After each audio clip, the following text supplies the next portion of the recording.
Radha was not the jealous type, but she was jealous of Krishna's flute, for he always had it either tucked into his dhoti or resting on his lips. "Why do you love it so much?" she asked him once. And he replied, "Because it's empty." Krishna's flute is made out of a bamboo reed which is empty in the middle.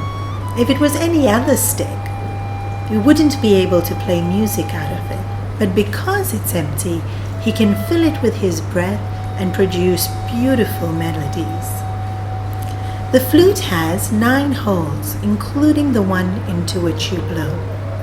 Our bodies also, in the Upanishads and the Bhagavad Gita, is described as a city with 9 gates, including our senses through which we interact with the world. The eyes perceive things, see things, and can be described as a gateway through which things come in. But we could be looking at something and not quite registering it because our mind's not there. So for the eyes to see, the mind has to be attentive. And what makes the mind work? Well, let's call it life force. Because life force, as Gurudev Swami Chinmaya would say, is flowing through the mind and then through the eyes, we can see.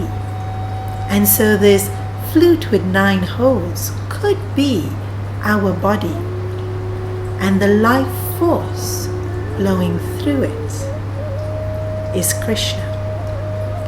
When the mind is empty, then life force can flow freely through it, filling it with melodies. But if our minds are full of ourselves, our opinions, our likes, our dislikes, our attitudes, our fears, our preconceived notions, our insecurities, our judgment, then there's no room for the melody of the infinite to flow. We're too full with all that we have within ourselves. But if we clear our minds and make it completely still, in that emptiness, we can hear Krishna's flutes. Pujya Gurudev Swami Chinmaya had accomplished this feat. And so through him, when he spoke the words of the Gita, it was as though Krishna himself was speaking the words. He lived as an example to all of us that we too can still our minds so Krishna's melody can play through us.